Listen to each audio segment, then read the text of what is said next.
The morning sky over Chicago split like torn silk, revealing something that would forever change the course of human history. Marcus Webb stood frozen on the observation deck of the Willis Tower, his architectural plans scattered by the wind. As he watched the impossible unfold before him, massive vessels descended through the clouds, not the angular, metallic ships of science fiction, but organic curves that seemed to breathe with their own inner light. They moved with the grace of jellyfish through water, their surfaces shifting between silver and pearl, casting rainbow reflections across the city's glass towers.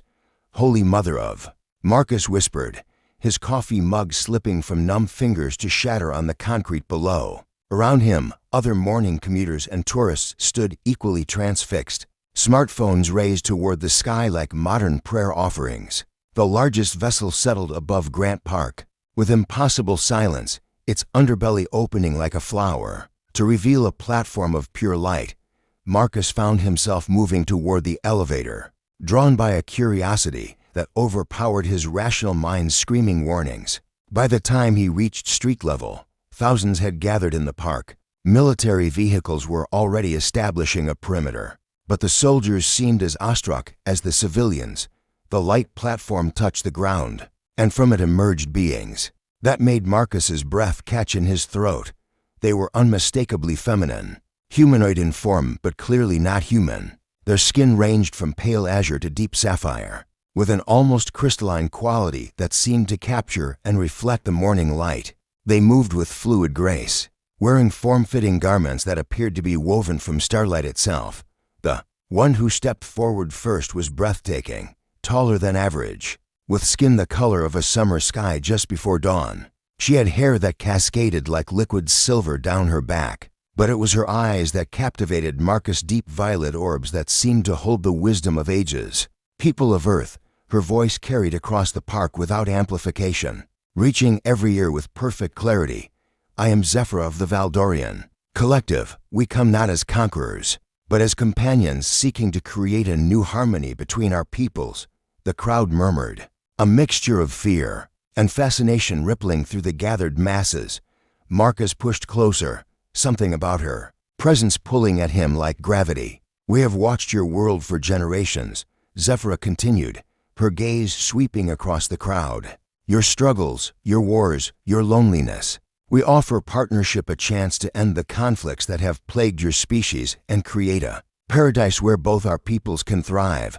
An older man in a military uniform stepped forward. "What kind of partnership?" Zephyra's smile was gentle but somehow sad. "Our civilization has evolved beyond the need for male counterparts. We are a species of females, advanced in technology and wisdom, but we understand that yours requires balance. We offer ourselves as companions, 3 of our kind for each of your males who wishes to participate." The crowd erupted in a mixture of excitement and outrage. Marcus found himself studying the aliens more closely. There was something in their expressions, a subtle melancholy that contradicted their words of paradise and harmony. As the crowd surged forward with questions and protests, Marcus was pushed against the barrier.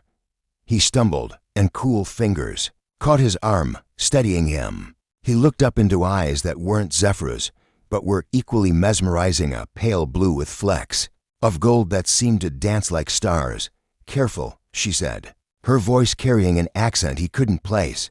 "Your species tends to be fragile despite your remarkable resilience." Her skin was lighter than the others, almost translucent, and her silver hair was shorter, framing her face in gentle waves, unlike the others. She seemed to be studying him with genuine curiosity, rather than the benevolent distance he'd noticed in their expressions. "I'm Marcus," he managed, suddenly aware of how ordinary he must appear to her. "Zephyra," she replied, and his confusion must have shown, because she added, not the speaker, "I share her name, though I am different from my sisters." Before he could ask what she meant, the first Zephyra's voice rose above the crowd again. "Those who wish to learn more about our offer may visit the integration centers we will establish in your major cities. We ask only for your consideration, not your commitment." The aliens began to withdraw toward their light platform, but Marcus's Zephyra lingered, her golden-flecked eyes studying his face with an intensity that made his heart race. "Will you consider it, Marcus?" she asked softly. "The integration program, something." In her tone gave him pause. It wasn't the confident certainty of someone offering paradise, but the hesitant hope of someone asking for something precious. I don't know," he admitted. "This is all so sudden." "Yes," she agreed, and her smile was tinged with what looked like relief. "Most of your kind are rushing toward our offer without thought. Your hesitation is refreshing." She began to move away, but Marcus called out, "Wait, will I see you again?" She paused, glancing back over her shoulder. "Perhaps, if you choose to visit the integration center." But Marcus, her expression grew serious. "When you do decide, make sure it's truly your choice, not theirs." Before he could ask what she meant, she was gone, gliding away with the others toward the platform of light. Marcus stood there long after the ships had vanished into the sky, her words echoing in his mind. The next few days passed in a blur of global chaos and wonder. The Valdorians had appeared simultaneously in every major city on Earth, delivering the same message, making the same offer. The integration centers they'd promised materialized overnight, beautiful structures that seemed to grow from the Earth itself, their walls shifting with the same organic flow as the ships.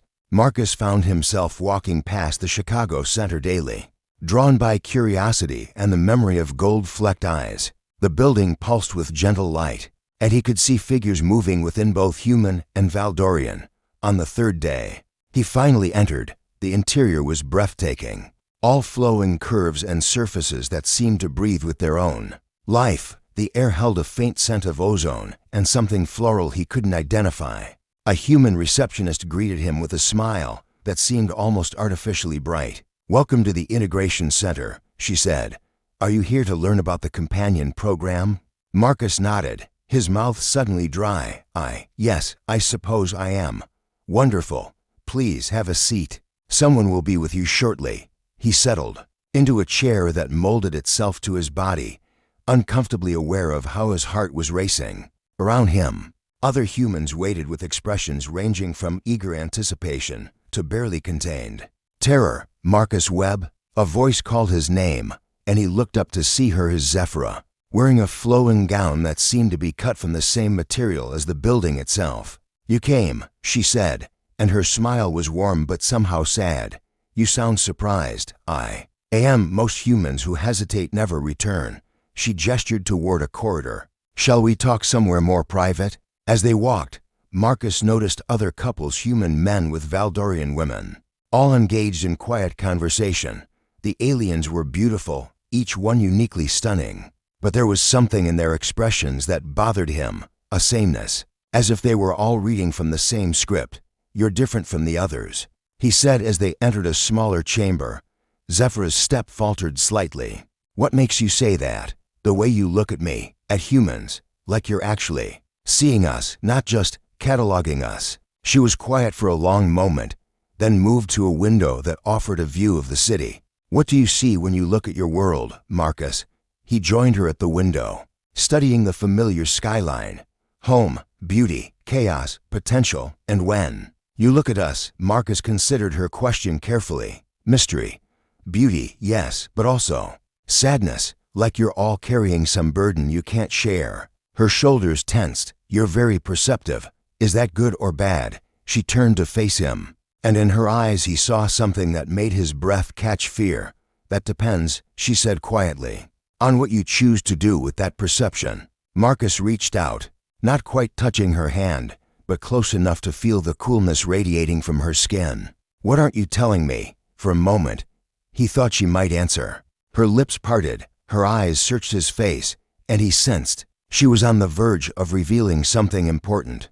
Then footsteps echoed in the corridor outside, and she stepped back, her expression closing off. "I should return you to the reception area," she said. "You'll want to consider your options carefully." As they walked back, Marcus felt the weight of unspoken secrets between them. Whatever paradise the Valdorians were offering, it came with a price, one that his Zephyra was struggling to help him understand, without being able to say it directly. "Will I see you again?" he asked as they reached the main area. "That depends on your choice," she replied. "But Marcus, when you decide, Remember that the most beautiful cages are often the hardest to recognize. She was gone before he could respond, leaving him with more questions than answers and the growing certainty that humanity's salvation might be something else entirely. 6 months had passed since the Valdorians' arrival, and Seattle had transformed into something David Chen barely recognized. The rain still fell with its familiar persistence, but now it seemed to dance around structures that defied physics crystalline, spires that grew alongside the Space Needle, parks where impossible flowers bloomed in colors that had no names. David stood at the window of his classroom, watching his students file out for the day. Half of them now lived in family units that included Valdorian companions for their fathers, uncles, or older brothers. The children spoke casually of technological marvels that would have been science fiction a year ago, of diseases that no longer existed, of a world growing more beautiful each day. Still fighting the inevitable, David turned to find his colleague, James Martinez, grinning at him, though the expression seemed somehow hollow. James had been among the first to join the integration program, and while he claimed to be happier than ever, something in his eyes had changed. "Just thinking," David replied, gathering his papers, "about joining us finally." James leaned against the doorframe. "David, man, you're missing out on something incredible. Serenity understands me in ways I never thought possible. It's like she can read my soul." David had heard variations of this speech from dozens of integrated men over the past months. They all used similar words, similar phrases, as if they'd learned from the same manual. "I'm sure she's wonderful," David said diplomatically. "She is. They all are." James's smile widened. "You know, there's an integration event tonight at the Cultural Center. Why don't you come? No pressure, just see what you're missing." David almost declined automatically, as he had every other invitation. But something made him pause. Perhaps it was the loneliness that had been growing sharper each day, or the curiosity about what exactly was making his friends and colleagues so uniformly content. "All right," he heard himself say. "I'll come." The Valdorian Cultural Center materialized from what had once been an empty lot in Capitol Hill, its organic architecture flowing like frozen music. David approached the entrance with a mixture of anticipation and dread, noting how many familiar faces were present, all male, all wearing the same expression of quiet satisfaction. Inside, the space was filled with gentle light and the sound of something that might have been music if music could be made of crystallized starlight. Human men mingled with Valdorian women in elegant gowns that seemed to shift color with their movements. James appeared at his elbow, accompanied by a Valdorian woman, whose skin was the color of deep ocean water. "This is Serenity. Serenity. This is the friend I was telling you about." Serenity studied David with eyes like polished sapphires. "The resistant one," she said, her voice carrying harmonics that seemed to resonate in his chest. "How interesting." Before David could respond, another voice spoke behind him. "All resistance serves a purpose, sister. Sometimes it leads to the most meaningful connections." David turned and felt his breath catch. The woman approaching them was unlike any Valdorian he'd seen. Where the others seemed to embody perfection, she possessed something more intriguing character. Her skin was a pale lavender, almost translucent, and her silver-white hair was cut in an asymmetrical style that framed a face marked by laugh lines and crow's feet that spoke of actual expression. "I'm Celestini," she said, extending a hand, in a gesture that seemed more human than Valdorian. "And you must be David. I've heard about the teacher who asks too many questions." Her hand was warm, not cool like the other Valdorians he'd encountered, and her grip was firm without being dominant. "I didn't realize I was famous," he said. Famous might be too strong a word. Notorious, perhaps. Her smile was genuine, reaching, her eyes in a way that made David's heart skip. "Would you like to talk somewhere quieter? I promise not to attempt any integration protocols." They found a secluded alcove where the sounds of the gathering became a distant murmur. Celestini settled onto a bench that molded itself to accommodate them both, and David was surprised when she left a respectful distance between them rather than pressing close, as he'd observed other Valdorian companions doing.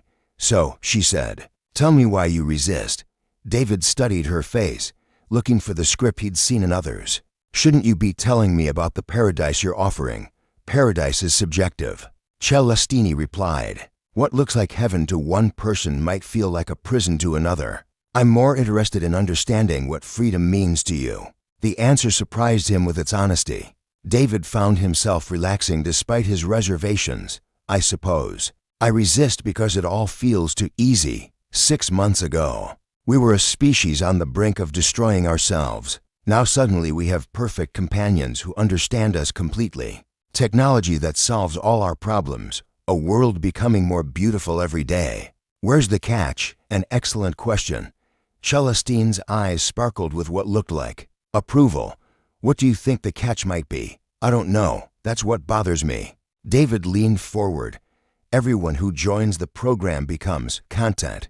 Happy, yes, but in a way that feels. He searched for the right word. Diminished, Celestini suggested. Yes, like they've traded something essential for comfort. Celestini was quiet for a long moment, her gaze fixed on the flowing patterns of light in the walls around them. What if I told you that not all of us agree with the current integration methods? David's pulse quickened. What do you mean? I mean that even among the Valdorians, there are those who question whether true harmony can be achieved through optimization of your species' emotional responses. The implications of her words hit him like cold water. You're saying you're changing us, chemically, neurologically? I'm saying, Celestini said carefully, that the companion bonds include neurochemical components designed to enhance compatibility and reduce conflict. Most of my sisters see this as a kindness eliminating the sources of human unhappiness. But you don't. Her lavender skin flushed slightly darker. I believe that struggle and imperfection are what make consciousness meaningful. Remove the capacity for genuine conflict, and you remove the capacity for genuine choice. David stared at her, his mind racing. Why are you telling me this? Because you asked the right questions. Because you resisted when others surrendered. She turned to face him fully. And because I need your help. My help with what? There are others among your kind and mine who believe this integration is moving too quickly. Changing too much. We need to document what's happening. To preserve evidence of your species' original nature before it's completely altered. David felt as if the ground was shifting beneath him. That sounds like sedition. It is. Celestine's smile was sad but determined.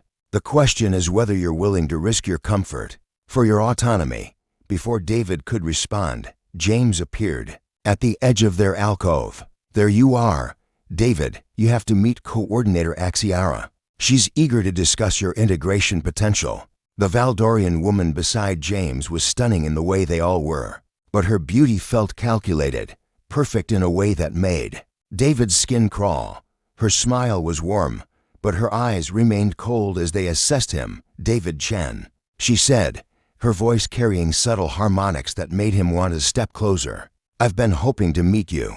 Your psychological profile suggests you'd be an excellent candidate for our advanced integration program. Advanced, David managed to ask, for individuals of exceptional complexity. We've developed specialized protocols for those who require more sophisticated companionship arrangements. Her gaze flicked to Celestini. Though I see you've already met one of our more unconventional sisters. There was a warning in her tone, and David saw Celestine's posture stiffen slightly. Celestini has been very informative, David said carefully. I'm sure she has. Axiara's smile never wavered. Perhaps we could schedule a formal consultation for tomorrow? I'd love to show you what we can offer someone of your particular needs. The way she said particular needs made David's stomach clench. I'll consider it. Wonderful. Celestini, would you mind escorting Mr. Chen to the refreshment area? I believe they're serving that Terran beverage coffee that your species finds so essential. It was clearly a dismissal. As they walked away, David felt Axiara's eyes following them, and he noticed how other Valdorians seemed to track their movement with subtle attention. She knows, he whispered to Celestini. She suspects. There's a difference, but not much of one. Celestine's voice was tight with tension. David, if you're going to help, we need to move quickly. The advanced integration program she mentioned, it's not what you think. What is it? The final phase. Once you're in that program, the neurochemical modifications become permanent. You'll be happy, perfectly content, and completely incapable of questioning anything the Valdorians do. David stopped walking, the full weight of what she was saying crashing over him. How many humans know about this? None who've undergone the advanced integration. And among those who haven't, she gestured around the room. How many do you think would believe us? David looked at the sea of contentedly smiling faces, at the couples engaged in intimate conversation that somehow felt hollow, at his colleague James, whose eyes held no spark of his former rebellious humor. "What do you need me to do?" he asked quietly. Celestine's relief was visible. "Help me document everything, gather evidence of the changes in your species, and most importantly," she hesitated, "help me contact others like us, humans who still question, Valdorians who still doubt. We're not alone, but we're scattered and carefully watched, and if we're caught, for you, advanced integration. For me," her expression darkened. "Let's just say that dissent among the Valdorians is handled differently than among humans." David thought of his students, of their casual acceptance of the impossible, of their parents' uniform contentment. He thought of the world that was being built around them, beautiful, peaceful, and somehow wrong. "When do we start?" he asked. Celestine's smile transformed her face, making her look younger and more human than he'd yet seen. "How about right now? But first," she moved closer, her hand finding his. "We need to look like we're following the program. Can you pretend to be smitten with me?" David looked into her warm brown eyes, at the intelligence and courage he saw there, at the way her touch sent electricity through his system despite everything else. "I don't think," he said quietly, "that's going to require much pretending." Her blush was purely human, and for the first time since the Valdorians arrived, David felt hope.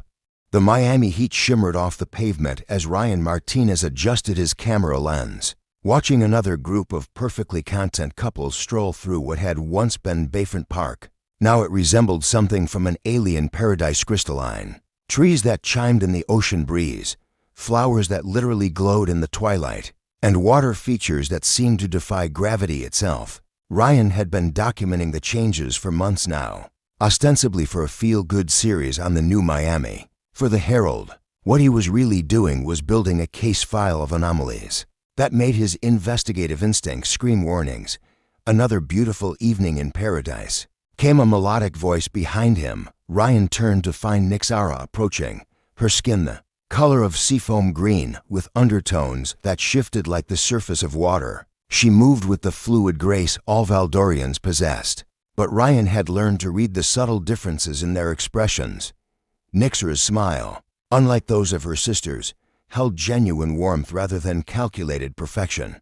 "You say that like it's a bad thing," Ryan replied, lowering his camera. "Do I?" Nixara settled beside him on the bench, close enough that he could catch her unique scent, something like ocean spray mixed with jasmine. "Perhaps I'm simply observing that paradise achieved too easily is often paradise lost just as quickly." It had taken Ryan 3 months to understand that Nixara spoke in careful codes, her words designed to pass casual scrutiny while conveying deeper meanings to those who listened carefully. She was, he'd gradually realized, as much an investigator as he was. "Speaking of paradise," Ryan said, "I've been reviewing the integration statistics from the past 6 months. Want to know something interesting? Always, 0 divorces among integrated couples, 0 domestic violence reports, 0 couples therapy sessions. In a city of 3 million people." Ryan pulled out his tablet, showing her the data. 6 months ago, we had a 45% divorce rate. Now, perfect harmony. Nixara studied the numbers with an expression that might have looked like casual interest to anyone watching, but Ryan caught the tightening around her eyes. "Remarkable success rate, isn't it? Almost like conflict resolution has been chemically simplified." Their eyes met, and Ryan saw his suspicions reflected back at him. They'd been dancing around this conversation for weeks, 2 investigators from different species slowly building trust, while surrounded by potential surveillance.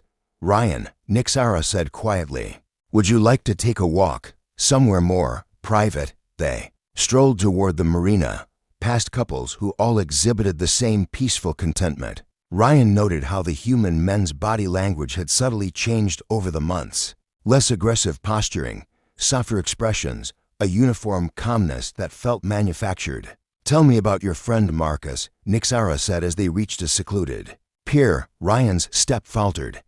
He'd mentioned Marcus only once, weeks ago, describing his architect friend's strange experience in Chicago. "What about him?" "You said he seemed different after his encounter with a Valdorian named Zephyra." "Different? How? More aware? Like he'd been warned about something?" Ryan studied her profile in the moonlight. "Why?" "Because there are patterns emerging across your major cities. Certain Valdorians making contact with certain humans.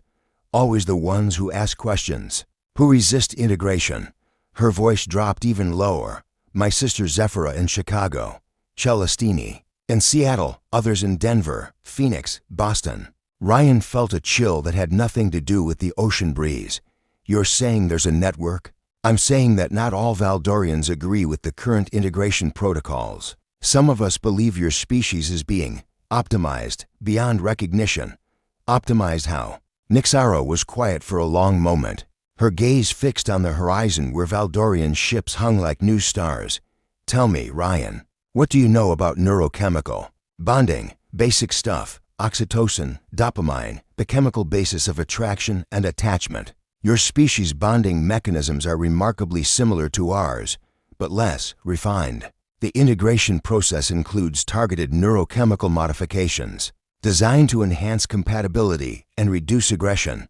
Ryan's blood went cold. "You're drugging us, not drugging. Evolving.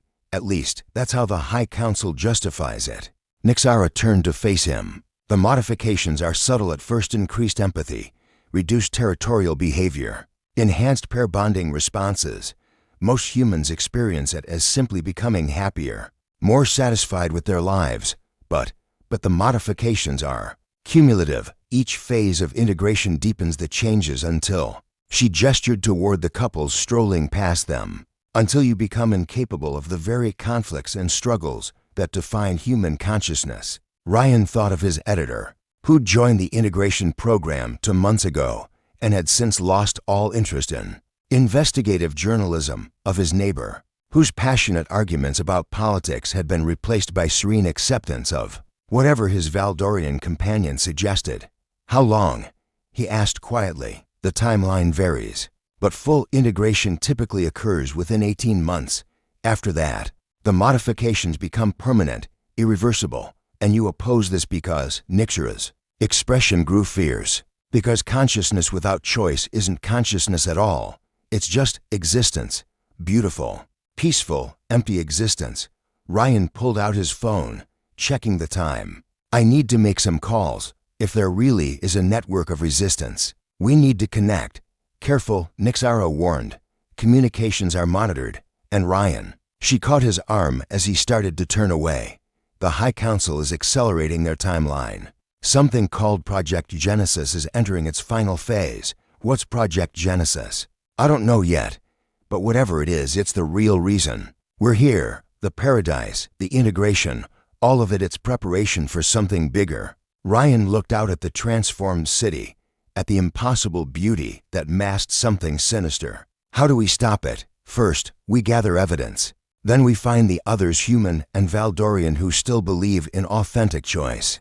Nixara's hand found his, her cool touch somehow reassuring. "And then we decide what we're willing to sacrifice to preserve what makes you human." Over the next 2 weeks, Ryan threw himself into investigation with an intensity that would have seemed obsessive, if not for the stakes involved. He reached out carefully to Marcus in Chicago, to David in Seattle, using coded language and emails that discussed architectural authenticity and educational preservation. The responses he received were subtle, but clear. He wasn't alone in his concerns. Meanwhile, his relationship with Nixara deepened in ways that surprised him. Unlike the other integrated couples he observed, their connection felt genuinely complex. They argued about philosophy, challenged each other's assumptions, experienced the full spectrum of emotions, from passion to frustration to tenderness. "You know," Ryan said one evening as they sat in his apartment reviewing data, For someone trying to preserve human authenticity, I'm finding myself pretty attached to an alien. Nixara looked up from the tablet she'd been studying. Is that a problem? I don't know. Maybe. How do I know what I feel is real and not just neurochemical manipulation? You don't. She said simply, that's what makes it real. Certainty about our emotions would be just another form of control. Ryan moved to sit beside her on the couch. Are you modified too? Chemically altered to enhance bonding with humans, yes. Her honesty was startling. But my modifications were different. Instead of eliminating emotional complexity, they enhanced it. I was designed to understand human psychology at its deepest levels. To manipulate us more effectively, originally, yes. But understanding something deeply enough often leads to empathy. And empathy, she smiled sadly. Empathy is the enemy of exploitation. Ryan reached for her hand, marveling at how natural the gesture felt. So what are we, really? A rebel alliance planning to save humanity? Star-crossed lovers from different species? Test subjects who fell for each other? Maybe all three. Nixara's fingers intertwined with his. Does it matter? What we choose to do matters more than what we were designed to feel. Their conversation was interrupted by Ryan's phone buzzing with an urgent text from Marcus. Emergency. Chicago situation escalating. They know about Zephyra. Need to meet. All of us. Ryan showed the message to Nixara, who immediately began typing on her own device, a Valdorian communication unit. He'd never seen her use before. I'm contacting the network, she said. If they've identified Zephyra as a dissenter, then we're all at risk. What does that mean for us? Nixara's expression was grim. It means our time for careful investigation just ran out. Whatever Project Genesis is, it's beginning now. Ryan looked out his window at the paradise that Miami had become, knowing that somewhere beneath its beauty lay the machinery of humanity's gentle enslavement. He thought of his species' messy, chaotic, beautiful history, all the wars and conflicts and passionate struggles that had led them to this point. Then we'd better be ready to fight for the right to remain imperfect, he said. Nixara's smile was fierce and proud. Now you're thinking like a human. Ryan pulled her close, kissing her with an intensity that felt both desperate and defiant. Whatever came next, whatever the cost of resistance, he refused to surrender the complexity of human love, even if that love was with someone from another world entirely. The Colorado mountains had always been Thomas Anderson's sanctuary, but even here, at 10,000 feet above sea level, the Valdorian influence was impossible to escape. The engineering project he'd been working on, a sustainable mining operation that should have taken years to develop, had been completed in mere weeks using alien technology. That made his advanced degrees feel like finger painting. Thomas stood at the edge of the observation platform, watching the sun set behind peaks that now sparkled with crystalline formations. That definitely hadn't been there 6 months ago. The entire landscape was being transformed, made more beautiful, more perfect, and somehow less real. You're troubled, came a voice behind him, soft and melodic, but carrying an undertone he'd learned to recognize as genuine concern, rather than programmed empathy. Thomas turned to find Serafina approaching, her skin a pale gold that seemed to capture the last rays of sunlight. Unlike the other Valdorians he'd encountered, she moved with a slight hesitancy, as if each step required conscious thought rather than instinctive grace. I'm thinking, he replied, which had become their code for discussions that couldn't be overheard by monitoring systems. Serafina joined him at the railing, standing close enough that he could feel the warmth radiating from her skin. Another anomaly, as most Valdorians ran cooler than human normal.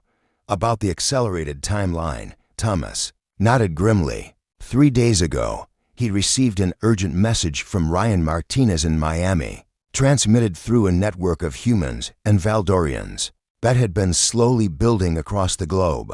The message was simple but terrifying.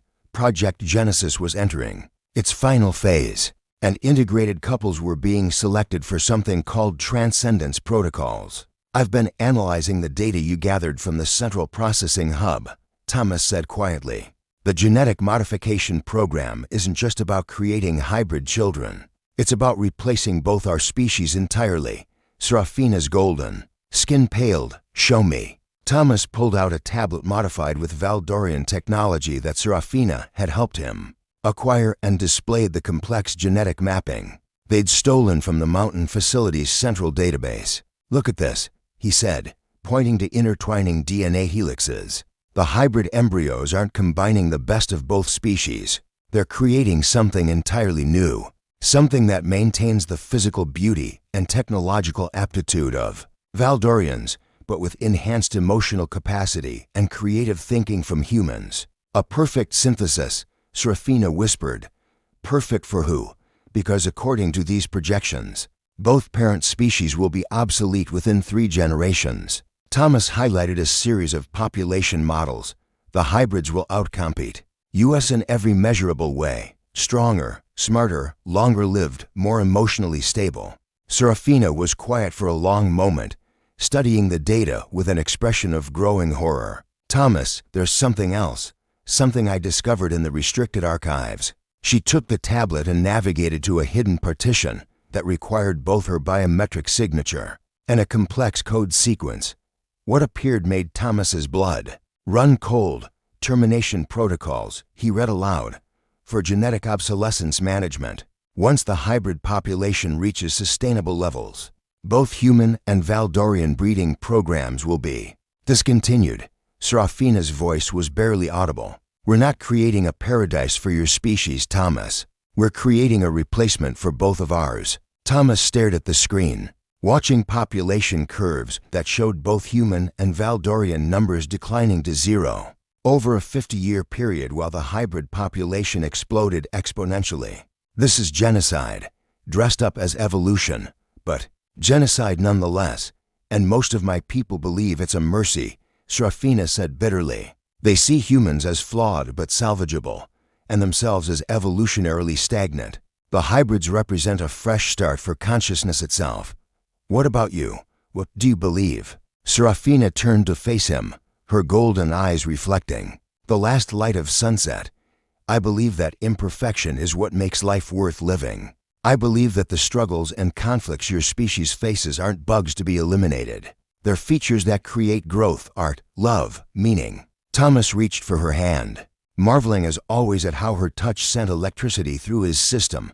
Over the past months, their relationship had evolved from mutual investigation to something deeper and more complex than either had expected. "There's more," she continued, her grip tightening on his fingers. "The transcendence protocols your friend mentioned, they're not what the selected couples think they are. What are they? Accelerated hybridization. The couples chosen for transcendence will undergo genetic modification that transforms them into transition beings no longer fully human or Valdorian, but not yet the new hybrid species either. They'll serve as templates for perfecting the final genetic combination." Thomas felt sick. "How many couples have been selected globally?" "About 1,000 so far, including your friend Marcus in Chicago and his partner Zephyra." The implications hit Thomas like a physical blow. "We have to warn them, we will.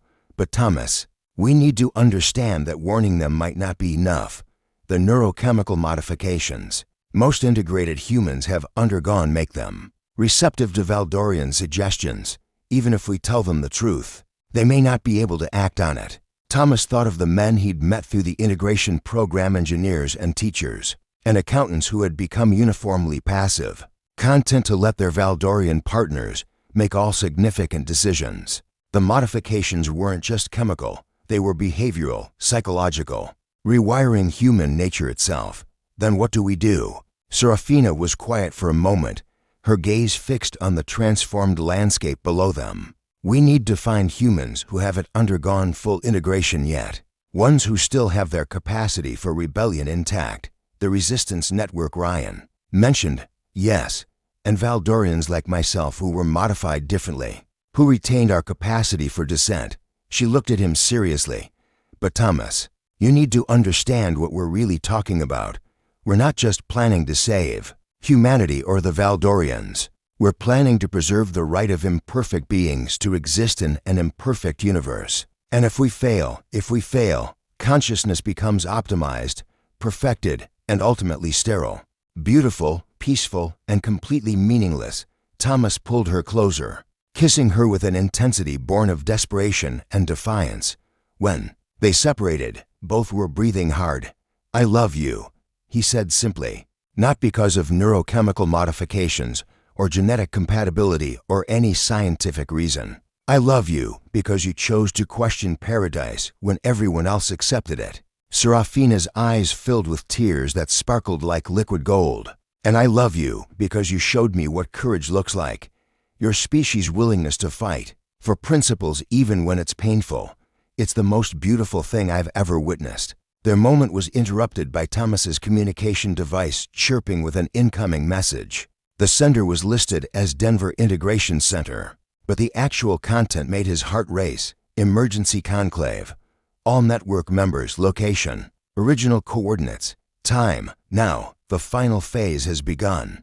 And Thomas showed the message to Serafina, who immediately began accessing her own communication systems. "Marcus is calling everyone together," she said. "All the humans and Valdorians who've been questioning the integration. Is that safe?" "Nothing is safe anymore." Serafina's expression was grim.